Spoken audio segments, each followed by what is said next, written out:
रक्षाबंधन के पावन पर्व पर मुख्यमंत्री भजनलाल शर्मा ने राज्य की महिलाओं को बड़ा तोहफा दिया है। इस साल रक्षाबंधन पर महिलाएं राजस्थान रोडवेज की बसों में 2 दिनों तक मुफ्त यात्रा कर सकेंगी।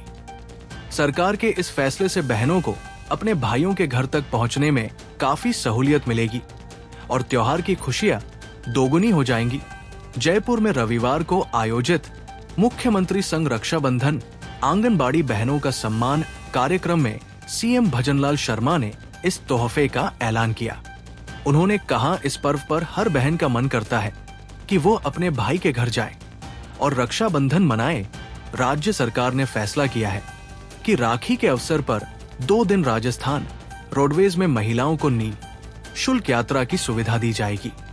इस दौरान महिलाएं राजस्थान की सीमा में 9 से लेकर 10 अगस्त की देर रात 11:59 बजे बसों में निःशुल्क यात्रा कर सकेंगी। राजस्थान की महिलाओं को राखी पर इस सुविधा का फायदा सिर्फ राज्य के भीतर चलने वाली साधारण और एक्सप्रेस बसों में मिलेगा।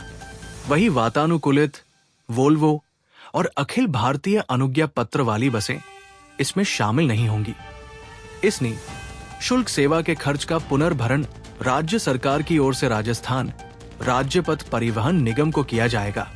मुख्यमंत्री संग रक्षाबंधन आंगनबाड़ी बहनों का सम्मान कार्यक्रम में प्रदेश की बहुओं को तोहफा देते हुए सीएम ने कहा कि आपकी समस्या अब आपकी नहीं, हमारी है। उन्होंने कहा कि राजस्थान की संस्कृति में महिलाओं का स्थान पुरुषों से ऊपर माना गया है। जैसे हम कहते हैं सीताराम, राधे श्याम, लक्ष्मी नारायण, भगवान के नाम से पहले देवी का नाम आता है। यही हमारी परंपरा है। राजस्थान के सवाई माधोपुर में गंगापुर सिटी के गांव धोदूपुरा में मंगलवार का दिन गमगीन रहा। गांव के लाडले सीआरपीएफ जवान नंदू सिंह राजपूत 35 का पार्थिव शरीर जब उनके पैतृक घर पहुंचा तो पूरे गांव में शोक की लहर दौड़ गई। धोदूपुरा गांव के निवासी नंदू सिंह सीआरपीएफ की 2री बटालियन ग्वालियर में तैनात थे और हाल ही में उनका तबादला छत्तीसगढ़ के सुकमा इलाके में हुआ था। उन्हें 16 जुलाई को नई पोस्टिंग पर ज्वाइन करना था, लेकिन इससे पहले ही अचानक उनकी तबीयत खराब हो गई। परिजनों के अनुसार नंदू सिंह छुट्टी पर अपने परिवार से मिलने धोदूपुरा आए हुए थे। अचानक तबीयत बिगड़ने पर उन्हें इलाज के लिए जयपुर के एसएमएस अस्पताल में भर्ती कराया गया, जहां सोमवार देर रात उनका निधन हो गया। जैसे ही उनके निधन की खबर गांव और आसपास के क्षेत्र में फैली, मातम पसर गया। सीआरपीएफ की एक बटालियन उनके पार्थिव शरीर को गांव लाई, जहां उनके दोनों मासूम बेटों ने नम आंखों से अपने पिता को अंतिम विदाई दी। इसके बाद सीआरपीएफ और सदर थाना गंगापुर सिटी के जवानों ने सैन्य सम्मान के साथ उनका अंतिम संस्कार किया। नंदू सिन्हा का विवाह 2013 में हुआ था और उनके 2 छोटे बच्चे हैं, जिनकी उम्र 7 और 5 साल है।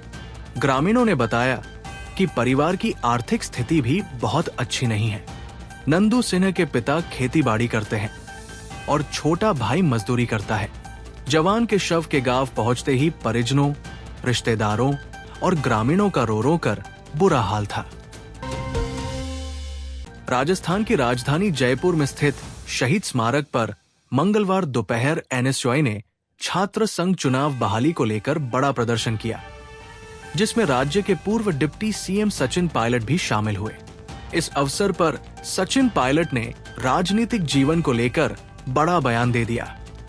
कांग्रेस नेता पायलट ने कहा, राजनीतिक जीवन में व्यक्ति को आचरण, व्यवहार, बोली और झेलने की क्षमता पैदा करनी पड़ेगी। जिस तरह अर्जुन को चिड़िया की आंख दिख रही थी, इस प्रकार आपके लक्ष्य की तरफ देखना है, अपनी बात को मजबूती से रखना है, सहनशीलता, संयम, मधुर भाषा को याद रखें, कोई भी कमजोर न समझे। सचिन पायलट ने आगे कहा, राजस्थान में किसकी चल रही है किसी को नहीं मालूम, अफसरशाही हावी है। सलाह देने वाले मुख्यमंत्री को बोल रहे हैं कि चुनाव मत कराओ। ये सीख दिल्ली से आ रही है। दिल्ली में विपक्ष का मुंह बंद करने की साजिश हो रही है। नेता प्रतिपक्ष राहुल गांधी को बोलने नहीं दिया जा रहा है। इंडिया अलायंस के नेताओं के माइक बंद कर दिए जाते हैं। तानाशाही रवैये की छाया दिल्ली से जयपुर की ओर तेजी से बढ़ रही है। लेकिन मैं सीएम को चेतावनी देते हुए कहना चाहता हूं कि ये रवैया सही नहीं है। लोकतंत्र में आपको संविधान पर विश्वास रखना पड़ेगा। आप कब तक इलेक्शन न करवाकर इन लाखों लोगों की आवाज को बंद रखेंगे? पायलट ने आगे कहा। लोकतंत्र में चुनाव की प्रक्रिया महत्वपूर्ण होती है। हार या जीत बाद में तय होती है, लेकिन नौजवानों को चुनाव लड़ने का मौका ही नहीं दिया जा रहा है। आखिर ऐसी क्या मजबूरी है तो चुनाव नहीं करवाए जा रहे हैं? सरकार पालिका और पंचायत के चुनाव में नहीं करवा रही है, देरी पर देरी हो रही है। याद रखें, जिसने नौजवानों की आवाज को दबाया है वो ज्यादा नहीं चला है। सरकार को चुनाव कराने पड़ेंगे। हम आपके साथ हैं। सचिन पायलट के भाषण के बाद सैकड़ों एनएसयूआई कार्यकर्ता सीएम आवास का घेराव करने के लिए आगे बढ़ने की कोशिश करने लगे, लेकिन पुलिस ने उन्हें वाटर कैनन चलाकर रोक दिया। इस बीच पुलिस और एनएसयूआई कार्यकर्ताओं के बीच हल्की धक्का मुक्की भी हुई, जिसके बाद विधायक मुकेश भाकर और एनएसयूआई प्रदेश अध्यक्ष विनोद जाखड़ समेत 36 से ज्यादा कार्यकर्ताओं को हिरासत में लिया गया। Additional police commissioner doctor Rameshwar Singh ने कहा कि यहां सिर्फ सभा की अनुमति दी गई थी, लेकिन एनएसयूआई कार्यकर्ताओं ने प्रदर्शन करके कानून का उल्लंघन किया। बैरिकेड्स पर आने की कोशिश की, इसलिए वाटर कैनन का 10 मिनट के लिए इस्तेमाल किया गया। राजस्थान में झालावाड़ जिले के पीपलोदी में स्कूल भवन गिरने की घटना ने शिक्षा विभाग की लापरवाही को उजागर कर दिया है। इस घटना में 7 बच्चों की मौत हुई थी और 27 के करीब बच्चे घायल हुए थे। इस हादसे के बाद प्रशासन हरकत में आया और जिले के स्कूलों की स्थिति जांचने के लिए सर्वे शुरू किया। सर्वे के नतीजे चौंकाने वाले हैं। जिले के सैकड़ों स्कूल भवन जर्जर हालत में हैं, जो बच्चों के लिए खतरा बने हुए हैं। जिले में कुल 1689 स्कूल हैं। इनमें से 1625 स्कूलों का सर्वे पूरा हो चुका है। सर्वे बताता है कि 1274 स्कूलों को बड़े स्तर पर मरम्मत की जरूरत है। कुल 3651 कमरे इतने जर्जर हैं कि उनमें बच्चों को बिठाना खतरे से खाली नहीं। सबसे चिंताजनक बात यह है कि 448 स्कूल भवनों को पूरी तरह कंडम घोषित कर दिया गया है। इन भवनों में अब बच्चों को पढ़ाने पर रोक लगा दी गई है।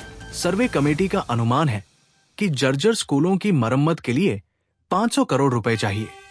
इसके लिए प्रस्ताव सरकार को भेजा गया है, लेकिन बजट कब और कैसे मिलेगा, ये सवाल अनसुलझा है। तब तक बड़ा सवाल यह है कि इन 448 स्कूलों के बच्चे कहां पढ़ाई करेंगे। फिलहाल प्रशासन ने स्कूलों में छुट्टियां घोषित कर दी है, लेकिन ये कोई स्थायी हल नहीं है। पीपलोदी हादसे के बाद लोगों में शिक्षा विभाग के खिलाफ गुस्सा है। ग्रामीण इलाकों से लेकर झालावाड़ शहर तक कई स्कूल भवन खस्ता हालत में हैं।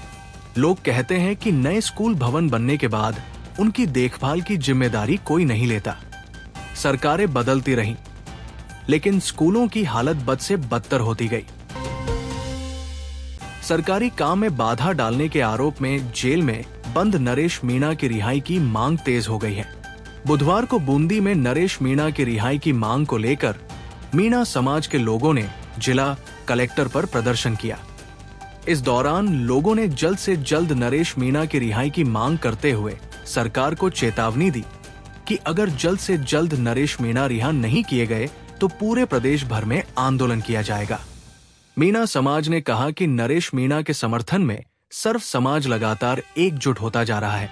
प्रदर्शनकारी शहर भर में जुलूस निकालते हुए बूंदी जिला कलेक्ट्रेट पर पहुंचे, जहां पर प्रदर्शनकारियों को पुलिस बल ने अंदर जाने से रोक दिया। इस दौरान प्रदर्शनकारियों ने जमकर सरकार के खिलाफ नारेबाजी की। हंगामा बढ़ता देख पुलिस में प्रदर्शनकारियों को अंदर जाने दिया। बाद में प्रतिनिधि मंडल जिला प्रशासन से मिला और मुख्यमंत्री के नाम ज्ञापन सौंपा। सरपंच संघ के अध्यक्ष आनंदीलाल मीणा ने बताया कि सरकार की नाकामी को उजागर करने के लिए नरेश मीणा झालावाड़ पहुंचे थे। जिस प्रकार से पिपलोदी में स्कूल का हादसा हुआ, सरकार को वहां पहुंचना चाहिए था, लेकिन नरेश मीणा बच्चों को न्याय दिलाने के लिए वहां पहुंचे थे।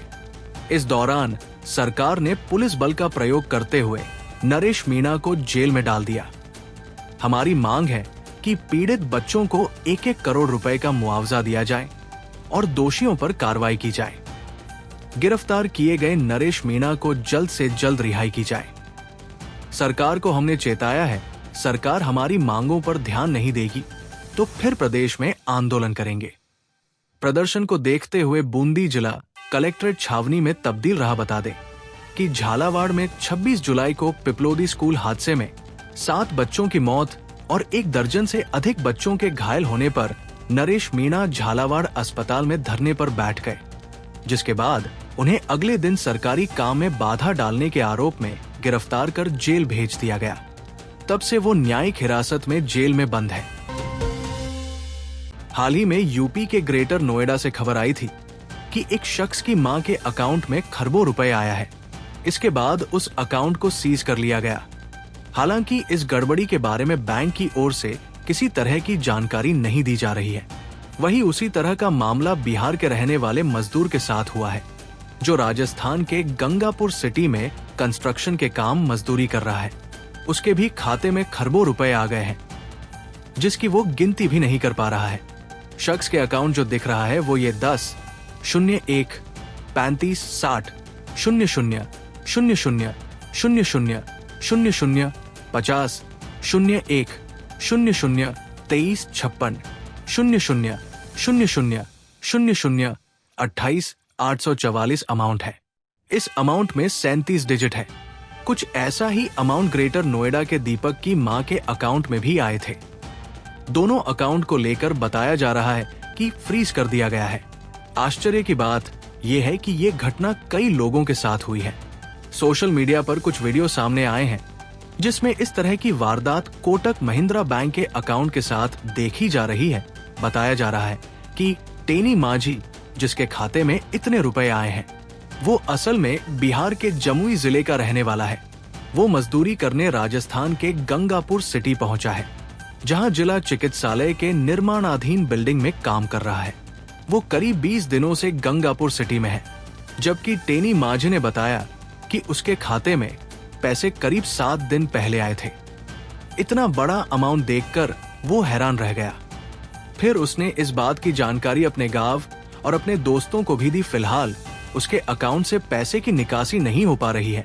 टेनी माझी ने बताया कि उसने पहले इतना अमाउंट देखा भी नहीं है और उस अमाउंट को वो काउंट भी नहीं कर पा रहा है। इस बात की जानकारी उसे तब हुई जब उसने अचानक अपने अकाउंट का बैलेंस चेक किया। वो पढ़ा लिखा नहीं है, इसलिए उसने दोस्तों की मदद ली। जब उसे अमाउंट बताया तो उसके होश उड़ गए। टेनी माझी ने बताया कि उसके कोटक महिंद्रा बैंक का अकाउंट मुंबई में है। उसकी बैंक के अधिकारियों से बात भी नहीं हो पाई है, लेकिन वो अपने अकाउंट से पैसे नहीं निकाल पा रहा है। उसका कहना है कि इस अकाउंट और पैसे का क्या होगा उसे पता नहीं। बैंक ने भी उससे संपर्क नहीं किया है। वही उसे ये भी समझ नहीं आ रहा है कि वो आगे क्या करे। राजस्थान में डीडवाना जिले के तोशिना गांव में आबकारी विभाग ने मंगलवार को बड़ी कार्रवाई करते हुए अवैध शराब की फैक्ट्री का भंडाफोड़ किया। इस छापेमारी में जमीन के नीचे छिपाए गए बंकर से 200 लीटर स्प्रिट, भारी मात्रा में अवैध शराब और शराब बनाने की सामग्री जब्त की गई। इस कार्रवाई से अवैध शराब के कारोबार पर बड़ा प्रहार हुआ है। आबकारी विभाग को सूचना मिली थी कि तोशिना गांव में हसराज बावरी के घर में अवैध शराब बनाई जा रही है। अजमेर जोन के अतिरिक्त आयुक्त राधेश्याम डेलू और उपायुक्त विजय जोशी के निर्देशन में जिला आबकारी अधिकारी दानाराम और आबकारी निरीक्षक मोहन सिंह निर्वाण की टीम ने छापा मारा। इस तलाशी के दौरान घर में जमीन के नीचे बना एक गुप्त बंकर मिला। बंकर में स्प्रिट के ड्रम, तैयार शराब के कार्टन, खाली पव्वे, ढक्कन, लेबल, पैकिंग मशीन और अन्य सामग्री बरामद हुई। छापेमारी के दौरान एक आरोपी मौके से भाग निकला। आबकारी विभाग ने बरामद सामग्री को जब्त कर लिया और आबकारी अधिनियम के तहत मामला दर्ज किया। विभाग का कहना है कि ये अवैध शराब का धंधा लंबे समय से चल रहा था। अब इस नेटवर्क से जुड़े अन्य लोगों की तलाश की जा रही है। ये भी जांचा जा रहा है कि ये शराब कहां का सप्लाई की जा रही थी। आबकारी विभाग जिले में अवैध शराब के खिलाफ लगातार अभियान चला रहा है। इस कार्रवाई से नकली शराब के कारोबार को बड़ा झटका लगा है। विभाग ने चेतावनी दी है कि अवैध शराब बनाने और बेचने वालों के खिलाफ सख्त कार्रवाई जारी रहेगी। इस छापेमारी ने गांव में हड़कंप मचा दिया है और लोग अब इस धंधे के पूरे नेटवर्क के खुलासे का इंतजार कर रहे हैं। इन दिनों लुटेरी दुल्हन का रैकेट काफी चर्चाओं में है। हाल में लुटेरी दुल्हन की कई वारदात सामने आ चुकी है। चित्तौड़गढ़ में उत्तर प्रदेश के लुटेरी दुल्हन के रैकेट का पर्दाफाश किया गया है। वहीं अब एक इंदौर की लुटेरी दुल्हन को महाराष्ट्र में पकड़ा गया है, जिसने राजस्थान के बांसवाड़ा में 9वीं शादी कर लाखों रुपए लेकर फरार हो गई थी। शादी के नाम पर ठगी करने वाली इंदौर निवासी सलोनी सोलंकी नामक युवती की शातिर लुटेरी दुल्हन के रूप में पहचान हुई है। सलोनी ने अब तक 9 शादियां कर लाखों रुपए की ठगी की, जबकि 10वीं शादी करने महाराष्ट्र के बुल्ढाना पहुंची ही थी कि पुलिस के हत्थे चढ़ गई। बांसवाड़ा जिले के घाटोल निवासी भुवनेश जैन ने सलोनी से शादी की थी। सलोनी शादी के बाद केवल 15 दिन दुल्हन बनकर घर में रही, फिर पिता की बीमारी का बहाना बनाकर 87,000 रुपए लेकर इंदौर चली गई। इससे पहले शादी तय करते वक्त उसने 500 रुपए के स्टाम्प पर विवाह का इकरारनामा कर भुवनेश से 3.70 लाख रुपए लिए थे। शादी से पहले भुवनेश ने सलोनी को महंगे कपड़े, सोने चांदी के गहने, मोबाइल और अन्य सामान भी भेंट में दिया था।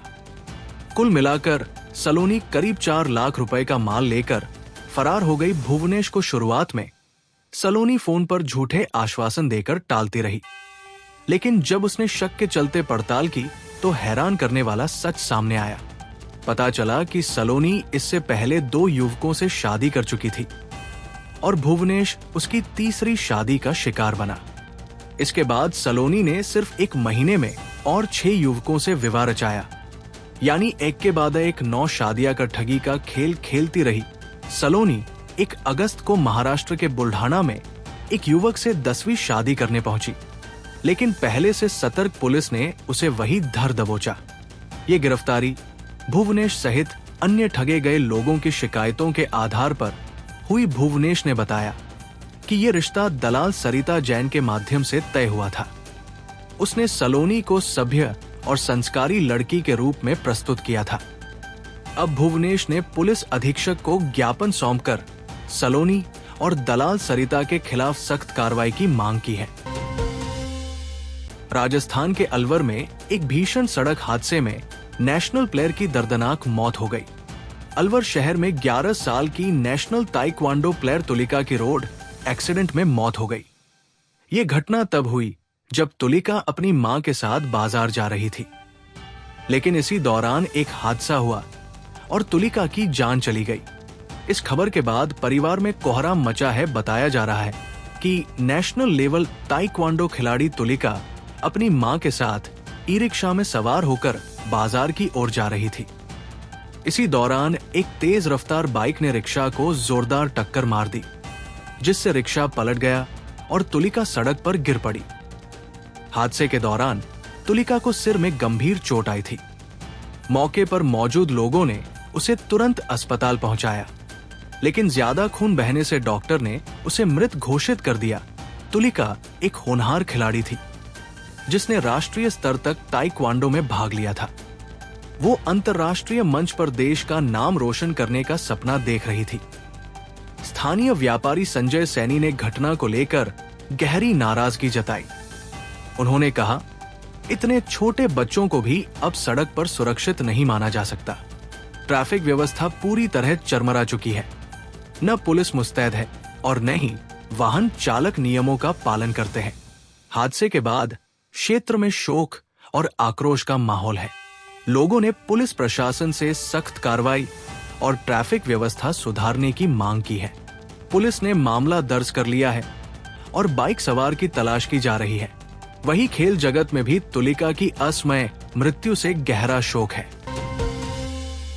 जम्मू कश्मीर के पूर्व राज्यपाल सत्यपाल मलिक का निधन हो गया है।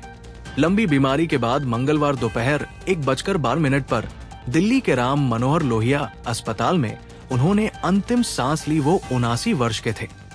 सत्यपाल मलिक के निधन की सूचना उनके ही एक्स हैंडल पर एक पोस्ट में दी गई। मलिक लंबे समय से अस्पताल के आईसीयू में भर्ती थे। उन्हें किडनी संबंधी कई तरह की विभिन्न बीमारियां हैं। जिनका लंबे समय से इलाज चल रहा था। संयोग से सत्यपाल मलिक का निधन ठीक उसी दिन हुआ जब 6 साल पहले 2019 में आज ही के दिन केंद्र सरकार ने जम्मू कश्मीर का विशेष दर्जा समाप्त कर राज्य को 2 केंद्र शासित प्रदेशों में विभाजित कर दिया था। उनके निधन से राजनीतिक गलियारों में शोक की लहर दौड़ गई है। सत्यपाल मलिक लंबे वक्त तक सार्वजनिक जीवन में सक्रिय रहे। वो न सिर्फ जम्मू कश्मीर बल्कि बिहार, गोवा और मेघालय के राज्यपाल भी रह चुके थे। साल 2017 से 2018 तक वे बिहार के गवर्नर रहे। साल 2018 से 2019 तक वे जम्मू कश्मीर के राज्यपाल रहे। साल 2019 से 2020 तक वे गोवा के राज्यपाल रहे। इसके बाद वे 2020 से 2022 तक मेघालय के राज्यपाल रहे। सत्यपाल मलिक ऐसे नेताओं में होती थी जो कुर्सी पर रहते हुए भी सत्ता से सवाल करते थे।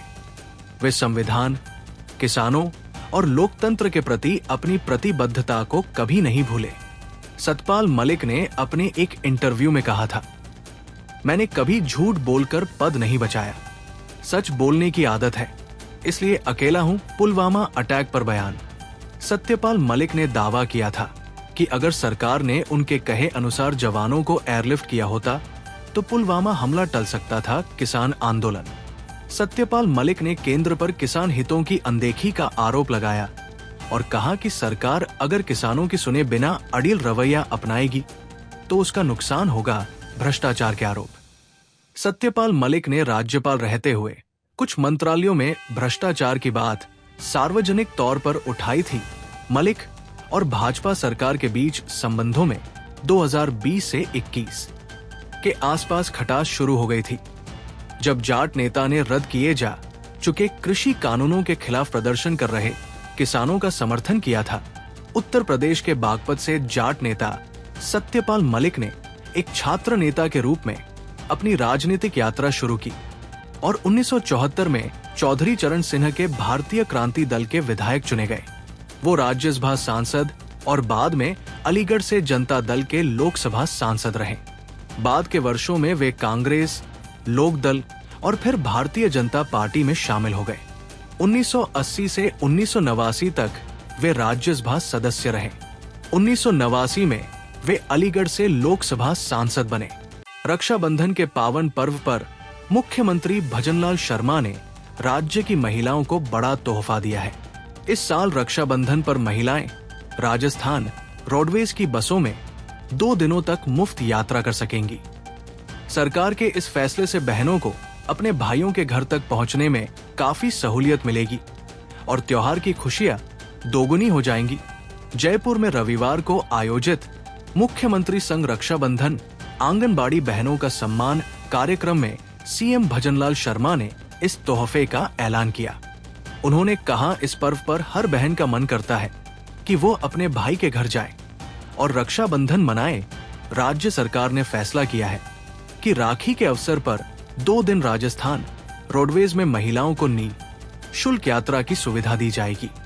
इस दौरान महिलाएं राजस्थान की सीमा में 9 से लेकर 10 अगस्त की देर रात 11:59 बजे बसों में निःशुल्क यात्रा कर सकेंगी। राजस्थान की महिलाओं को राखी पर इस सुविधा का फायदा सिर्फ राज्य के भीतर चलने वाली साधारण और एक्सप्रेस बसों में मिलेगा।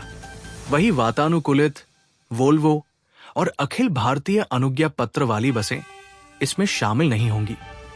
इस निःशुल्क सेवा के खर्च का पुनर्भरण राज्य सरकार की ओर से राजस्थान राज्य पथ परिवहन निगम को किया जाएगा। मुख्यमंत्री संग रक्षाबंधन आंगनबाड़ी बहनों का सम्मान कार्यक्रम में प्रदेश की बहू को तोहफा देते हुए सीएम ने कहा कि आपकी समस्या अब आपकी नहीं, हमारी है। उन्होंने कहा कि राजस्थान की संस्कृति में महिलाओं का स्थान पुरुषों से ऊपर माना गया है।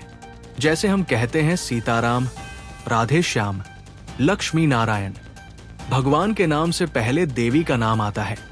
यही हमारी परंपरा है। राजस्थान के सवाई माधोपुर में गंगापुर सिटी के गांव धोदूपुरा में मंगलवार का दिन गमगीन रहा। गांव के लाडले सीआरपीएफ जवान नंदू सिंह राजपूत 35 का पार्थिव शरीर जब उनके पैतृक घर पहुंचा तो पूरे गांव में शोक की लहर दौड़ गई। धोधुपुरा गांव के निवासी नंदू सिन्हा सीआरपीएफ की दूसरी बटालियन ग्वालियर में तैनात थे और हाल ही में उनका तबादला छत्तीसगढ़ के सुकमा इलाके में हुआ था। उन्हें 16 जुलाई को नई पोस्टिंग पर ज्वाइन करना था, लेकिन इससे पहले ही अचानक उनकी तबीयत खराब हो गई। परिजनों के अनुसार नंदू सिन्हा छुट्टी पर अपने परिवार से मिलने धोधुपुरा आए हुए थे। अचानक तबीयत बिगड़ने पर उन्हें इलाज के लिए जयपुर के एसएमएस अस्पताल में भर्ती कराया गया, जहां सोमवार देर रात उनका निधन हो गया। जैसे ही उनके निधन की खबर गांव और आसपास के क्षेत्र में फैली, मातम पसर गया।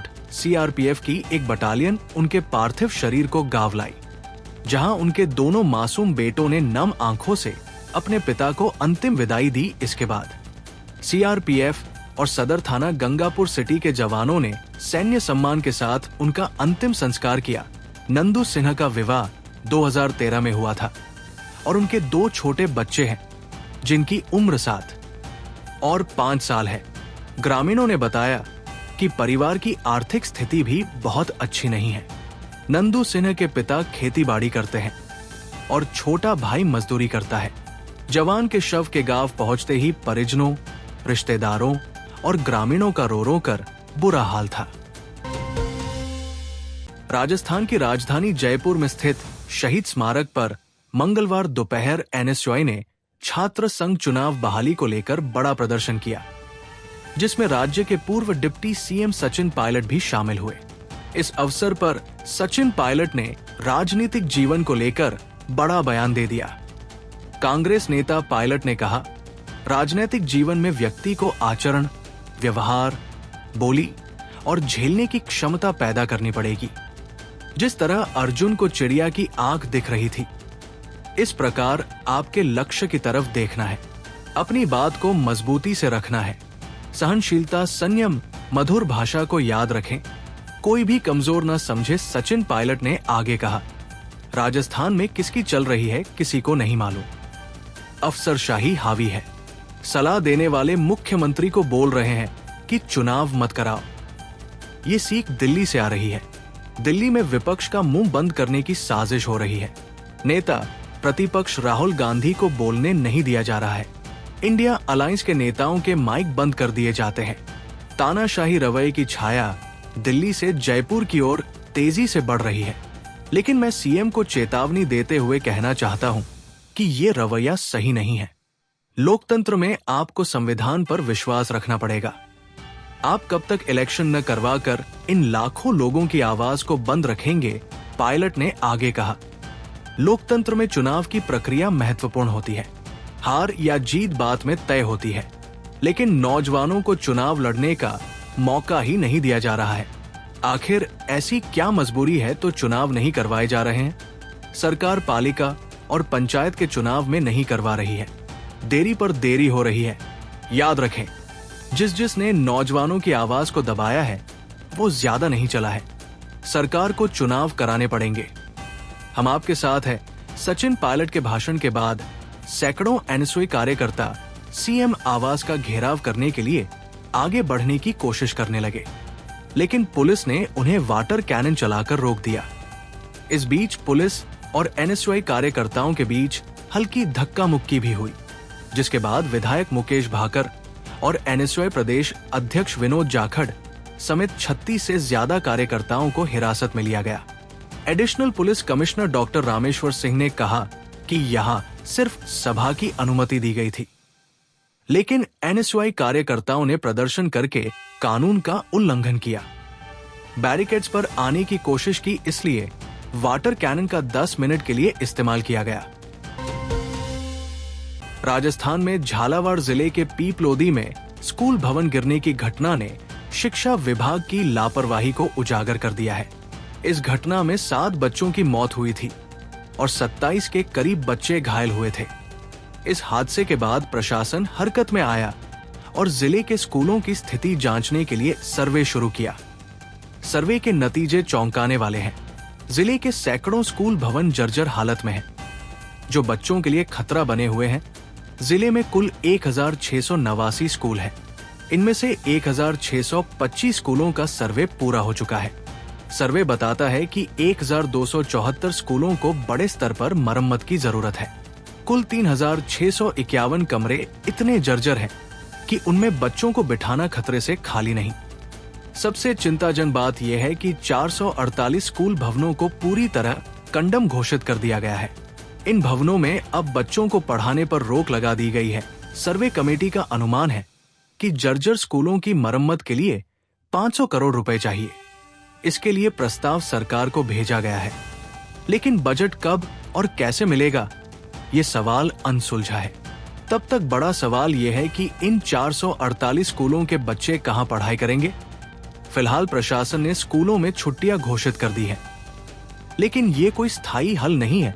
पीपलोदी हादसे के बाद लोगों में शिक्षा विभाग के खिलाफ गुस्सा है। ग्रामीण इलाकों से लेकर झालावाड़ शहर तक कई स्कूल भवन खस्ता हालत में हैं। लोग कहते हैं कि नए स्कूल भवन बनने के बाद उनकी देखभाल की जिम्मेदारी कोई नहीं लेता। सरकारें बदलती रहीं, लेकिन स्कूलों की हालत बद से बदतर होती गई। सरकारी काम में बाधा डालने के आरोप में जेल में बंद नरेश मीणा की रिहाई की मांग तेज हो गई है। बुधवार को बूंदी में नरेश मीणा की रिहाई की मांग को लेकर मीणा समाज के लोगों ने जिला कलेक्टर पर प्रदर्शन किया। इस दौरान लोगों ने जल्द से जल्द नरेश मीणा की रिहाई की मांग करते हुए सरकार को चेतावनी दी कि अगर जल्द से जल्द नरेश मीणा रिहा नहीं किए गए तो पूरे प्रदेश भर में आंदोलन किया जाएगा। मीणा समाज ने कहा कि नरेश मीणा के समर्थन में सर्व समाज लगातार एकजुट होता जा रहा है। प्रदर्शनकारी शहर भर में जुलूस निकालते हुए बूंदी जिला कलेक्ट्रेट पर पहुंचे, जहां पर प्रदर्शनकारियों को पुलिस बल ने अंदर जाने से रोक दिया। इस दौरान प्रदर्शनकारियों ने जमकर सरकार के खिलाफ नारेबाजी की हंगामा बढ़ता देख पुलिस में प्रदर्शनकारियों को अंदर जाने दिया। बाद में प्रतिनिधि मंडल जिला प्रशासन से मिला और मुख्यमंत्री के नाम ज्ञापन सौंपा। सरपंच संघ के अध्यक्ष आनंदीलाल मीणा ने बताया कि सरकार की नाकामी को उजागर करने के लिए नरेश मीणा झालावाड़ पहुंचे थे। जिस प्रकार से पिपलोदी में स्कूल का हादसा हुआ, सरकार को वहां पहुंचना चाहिए था, लेकिन नरेश मीणा बच्चों को न्याय दिलाने के लिए वहां पहुंचे थे। इस दौरान सरकार ने पुलिस बल का प्रयोग करते हुए नरेश मीणा को जेल में डाल दिया। हमारी मांग है कि पीड़ित बच्चों को 1-1 करोड़ रुपए का मुआवजा दिया जाए और दोषियों पर कार्रवाई की जाए। गिरफ्तार किए गए नरेश मीणा को जल्द से जल्द रिहाई की जाए। सरकार को हमने चेताया है, सरकार हमारी मांगों पर ध्यान नहीं देगी तो फिर प्रदेश में आंदोलन करेंगे। प्रदर्शन को देखते हुए बूंदी जिला कलेक्ट्रेट छावनी में तब्दील रहा। बता दें कि झालावाड़ में 26 जुलाई को पिपलोदी स्कूल हादसे में 7 बच्चों की मौत और 1 दर्जन से अधिक बच्चों के घायल होने पर नरेश मीणा झालावाड़ अस्पताल में धरने पर बैठ गए, जिसके बाद उन्हें अगले दिन सरकारी काम में बाधा डालने के आरोप में गिरफ्तार कर जेल भेज दिया गया। तब से वो न्यायिक हिरासत में जेल में बंद है। हाल ही में यूपी के ग्रेटर नोएडा से खबर आई थी कि एक शख्स की मां के अकाउंट में खरबों रुपए आया है। इसके बाद उस अकाउंट को सीज कर लिया गया। हालांकि इस गड़बड़ी के बारे में बैंक की ओर से किसी तरह की जानकारी नहीं दी जा रही है। वहीं उसी तरह का मामला बिहार के रहने वाले मजदूर के साथ हुआ है, जो राजस्थान के गंगापुर सिटी में कंस्ट्रक्शन के काम मजदूरी कर रहा है। उसके भी खाते में खरबों रुपए आ गए हैं, जिसकी वो गिनती भी नहीं कर पा रहा है। शख्स के अकाउंट जो दिख रहा है वो ये 10 01 35 60 00 00 00 00 50 01 00 23 56 00 00 00 28 844 अमाउंट है। इस अमाउंट में 37 डिजिट है। कुछ ऐसा ही अमाउंट ग्रेटर नोएडा के दीपक की मां के अकाउंट में भी आए थे। दोनों अकाउंट को लेकर बताया जा रहा है कि फ्रीज कर दिया गया है। आश्चर्य की बात यह है कि ये घटना कई लोगों के साथ हुई है। सोशल मीडिया पर कुछ वीडियो सामने आए हैं जिसमें इस तरह की वारदात कोटक महिंद्रा बैंक के अकाउंट के साथ देखी जा रही है। बताया जा रहा है कि टेनी माझी, जिसके खाते में इतने रुपए आए हैं, वो असल में बिहार के जमुई जिले का रहने वाला है। वो मजदूरी करने राजस्थान के गंगापुर सिटी पहुंचा है, जहां जिला चिकित्सालय के निर्माणाधीन बिल्डिंग में काम कर रहा है। वो करीब 20 दिनों से गंगापुर सिटी में है, जबकि टेनी माझी ने बताया कि उसके खाते में पैसे करीब 7 दिन पहले आए थे। इतना बड़ा अमाउंट देखकर वो हैरान रह गया। फिर उसने इस बात की जानकारी अपने गांव और अपने दोस्तों को भी दी। फिलहाल उसके अकाउंट से पैसे की निकासी नहीं हो पा रही है। टेनी माझी ने बताया कि उसने पहले इतना अमाउंट देखा भी नहीं है और उस अमाउंट को वो काउंट भी नहीं कर पा रहा है। इस बात की जानकारी उसे तब हुई जब उसने अचानक अपने अकाउंट का बैलेंस चेक किया। वो पढ़ा लिखा नहीं है, इसलिए उसने दोस्तों की मदद ली। जब उसे अमाउंट बताया तो उसके होश उड़ गए। टेनी माझी ने बताया कि उसके कोटक महिंद्रा बैंक का अकाउंट मुंबई में है। उसकी बैंक के अधिकारियों से बात भी नहीं हो पाई है, लेकिन वो अपने अकाउंट से पैसे नहीं निकाल पा रहा है। उसका कहना है कि इस अकाउंट और पैसे का क्या होगा उसे पता नहीं। बैंक ने भी उससे संपर्क नहीं किया है। वही उसे ये भी समझ नहीं आ रहा है कि वो आगे क्या करे।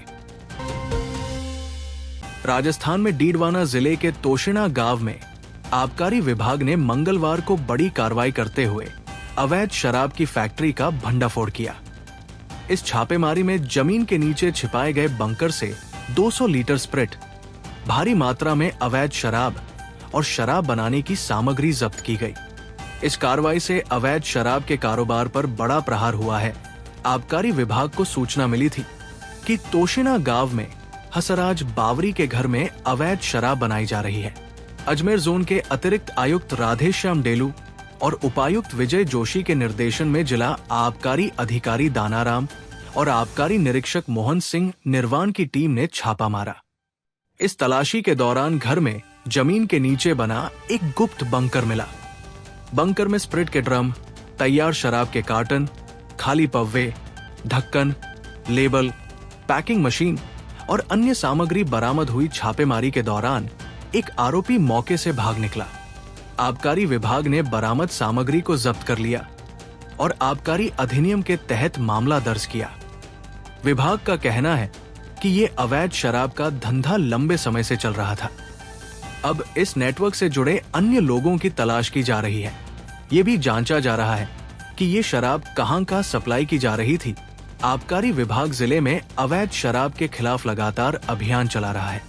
इस कार्रवाई से नकली शराब के कारोबार को बड़ा झटका लगा है। विभाग ने चेतावनी दी है कि अवैध शराब बनाने और बेचने वालों के खिलाफ सख्त कार्रवाई जारी रहेगी। इस छापेमारी ने गांव में हड़कंप मचा दिया है और लोग अब इस धंधे के पूरे नेटवर्क के खुलासे का इंतजार कर रहे हैं। इन दिनों लुटेरी दुल्हन का रैकेट काफी चर्चाओं में है। हाल में लुटेरी दुल्हन की कई वारदात सामने आ चुकी है। चित्तौड़गढ़ में उत्तर प्रदेश के लुटेरी दुल्हन के रैकेट का पर्दाफाश किया गया है। वहीं अब एक इंदौर की लुटेरी दुल्हन को महाराष्ट्र में पकड़ा गया है, जिसने राजस्थान के बांसवाड़ा में 9वीं शादी कर लाखों रुपए लेकर फरार हो गई थी। शादी के नाम पर ठगी करने वाली इंदौर निवासी सलोनी सोलंकी नामक युवती की शातिर लुटेरी दुल्हन के रूप में पहचान हुई है। सलोनी ने अब तक 9 शादियां कर लाखों रुपए की ठगी की, जबकि 10वीं शादी करने महाराष्ट्र के बुल्ढाना पहुंची ही थी कि पुलिस के हत्थे चढ़ गई। बांसवाड़ा जिले के घाटोल निवासी भुवनेश जैन ने सलोनी से शादी की थी। सलोनी शादी के बाद केवल 15 दिन दुल्हन बनकर घर में रही, फिर पिता की बीमारी का बहाना बनाकर 87,000 रुपए लेकर इंदौर चली गई। इससे पहले शादी तय करते वक्त उसने 500 रुपए के स्टाम्प पर विवाह का इकरारनामा कर भुवनेश से 3.70 लाख रुपए लिए थे। शादी से पहले भुवनेश ने सलोनी को महंगे कपड़े, सोने चांदी के गहने, मोबाइल और अन्य सामान भी भेंट में दिया था। कुल मिलाकर सलोनी करीब 4 लाख रुपए का माल लेकर फरार हो गई। भुवनेश को शुरुआत में सलोनी फोन पर झूठे आश्वासन देकर टालती रही, लेकिन जब उसने शक के चलते पड़ताल की तो हैरान करने वाला सच सामने आया। पता चला कि सलोनी इससे पहले 2 युवकों से शादी कर चुकी थी और भुवनेश उसकी तीसरी शादी का शिकार बना। इसके बाद सलोनी ने सिर्फ 1 महीने में और 6 युवकों से विवाह रचाया, यानी एक के बाद एक 9 शादियां कर ठगी का खेल खेलती रही। सलोनी 1 अगस्त को महाराष्ट्र के बुल्ढाना में एक युवक से 10वीं शादी करने पहुंची। लेकिन पहले से सतर्क पुलिस ने उसे वही धर दबोचा। ये गिरफ्तारी भुवनेश सहित अन्य ठगे गए लोगों की शिकायतों के आधार पर हुई। भुवनेश ने बताया कि ये रिश्ता दलाल सरिता जैन के माध्यम से तय हुआ था। उसने सलोनी को सभ्य और संस्कारी लड़की के रूप में प्रस्तुत किया था। अब भुवनेश ने पुलिस अधीक्षक को ज्ञापन सौंपकर सलोनी और दलाल सरिता के खिलाफ सख्त कार्रवाई की मांग की है। राजस्थान के अलवर में एक भीषण सड़क हादसे में नेशनल प्लेयर की दर्दनाक मौत हो गई। अलवर शहर में 11 साल की नेशनल ताइक्वांडो प्लेयर तुलिका की रोड एक्सीडेंट में मौत हो गई। ये घटना तब हुई जब तुलिका अपनी मां के साथ बाजार जा रही थी, लेकिन इसी दौरान एक हादसा हुआ और तुलिका की जान चली गई। इस खबर के बाद परिवार में कोहराम मचा है। बताया जा रहा है कि नेशनल लेवल ताइक्वांडो खिलाड़ी तुलिका अपनी मां के साथ ई रिक्शा में सवार होकर बाजार की ओर जा रही थी। इसी दौरान एक तेज रफ्तार बाइक ने रिक्शा को जोरदार टक्कर मार दी, जिससे रिक्शा पलट गया और तुलिका सड़क पर गिर पड़ी। हादसे के दौरान तुलिका को सिर में गंभीर चोट आई थी। मौके पर मौजूद लोगों ने उसे तुरंत अस्पताल पहुंचाया, लेकिन ज्यादा खून बहने से डॉक्टर ने उसे मृत घोषित कर दिया। तुलिका एक होनहार खिलाड़ी थी जिसने राष्ट्रीय स्तर तक ताइक्वांडो में भाग लिया था। वो अंतर्राष्ट्रीय मंच पर देश का नाम रोशन करने का सपना देख रही थी। स्थानीय व्यापारी संजय सैनी ने घटना को लेकर गहरी नाराजगी जताई। उन्होंने कहा, इतने छोटे बच्चों को भी अब सड़क पर सुरक्षित नहीं माना जा सकता। ट्रैफिक व्यवस्था पूरी तरह चरमरा चुकी है। न पुलिस मुस्तैद है और न ही वाहन चालक नियमों का पालन करते हैं। हादसे के बाद क्षेत्र में शोक और आक्रोश का माहौल है। लोगों ने पुलिस प्रशासन से सख्त कार्रवाई और ट्रैफिक व्यवस्था सुधारने की मांग की है। पुलिस ने मामला दर्ज कर लिया है और बाइक सवार की तलाश की जा रही है। वहीं खेल जगत में भी तुलिका की असमय मृत्यु से गहरा शोक है। जम्मू कश्मीर के पूर्व राज्यपाल सत्यपाल मलिक का निधन हो गया है। लंबी बीमारी के बाद मंगलवार दोपहर 1:12 पर दिल्ली के राम मनोहर लोहिया अस्पताल में उन्होंने अंतिम सांस ली। वो 79 वर्ष के थे। सत्यपाल मलिक के निधन की सूचना उनके ही एक्स हैंडल पर एक पोस्ट में दी गई। मलिक लंबे समय से अस्पताल के आईसीयू में भर्ती थे। उन्हें किडनी संबंधी कई तरह की विभिन्न बीमारियां हैं, जिनका लंबे समय से इलाज चल रहा था। संयोग से सत्यपाल मलिक का निधन ठीक उसी दिन हुआ जब 6 साल पहले 2019 में आज ही के दिन केंद्र सरकार ने जम्मू कश्मीर का विशेष दर्जा समाप्त कर राज्य को 2 केंद्र शासित प्रदेशों में विभाजित कर दिया था। उनके निधन से राजनीतिक गलियारों में शोक की लहर दौड़ गई है। सत्यपाल मलिक लंबे वक्त तक सार्वजनिक जीवन में सक्रिय रहे। वो न सिर्फ जम्मू कश्मीर बल्कि बिहार, गोवा और मेघालय के राज्यपाल भी रह चुके थे। साल 2017 से 2018 तक वे बिहार के गवर्नर रहे। साल 2018 से 2019 तक वे जम्मू कश्मीर के राज्यपाल रहे। साल 2019 से 2020 तक वे गोवा के राज्यपाल रहे। इसके बाद वे 2020 से 2022 तक मेघालय के राज्यपाल रहे। सत्यपाल मलिक ऐसे नेताओं में होती थी जो कुर्सी पर रहते हुए भी सत्ता से सवाल करते थे। वे संविधान, किसानों और लोकतंत्र के प्रति अपनी प्रतिबद्धता को कभी नहीं भूले। सत्यपाल मलिक ने अपने एक इंटरव्यू में कहा था, मैंने कभी झूठ बोलकर पद नहीं बचाया। सच बोलने की आदत है, इसलिए अकेला हूं पुलवामा अटैक पर बयान। सत्यपाल मलिक ने दावा किया था कि अगर सरकार ने उनके कहे अनुसार जवानों को एयरलिफ्ट किया होता तो पुलवामा हमला टल सकता था। किसान आंदोलन। सत्यपाल मलिक ने केंद्र पर किसान हितों की अनदेखी का आरोप लगाया और कहा कि सरकार अगर किसानों की सुने बिना अड़ियल रवैया अपनाएगी तो उसका नुकसान होगा भ्रष्टाचार के आरोप। सत्यपाल मलिक ने राज्यपाल रहते हुए कुछ मंत्रालयों में भ्रष्टाचार की बात सार्वजनिक तौर पर उठाई थी। मलिक और भाजपा सरकार के बीच संबंधों में 2020 से 21 के आसपास खटास शुरू हो गई थी, जब जाट नेता ने रद्द किए जा चुके कृषि कानूनों के खिलाफ प्रदर्शन कर रहे किसानों का समर्थन किया था। उत्तर प्रदेश के बागपत से जाट नेता सत्यपाल मलिक ने एक छात्र नेता के रूप में अपनी राजनीतिक यात्रा शुरू की और 1974 में चौधरी चरण सिंह के भारतीय क्रांति दल के विधायक चुने गए। वो राज्यसभा सांसद और बाद में अलीगढ़ से जनता दल के लोकसभा सांसद रहे। बाद के वर्षों में वे कांग्रेस, लोकदल और फिर भारतीय जनता पार्टी में शामिल हो गए। 1980 से 1989 तक वे राज्यसभा सदस्य रहे। 1989 में वे अलीगढ़ से लोकसभा सांसद बने।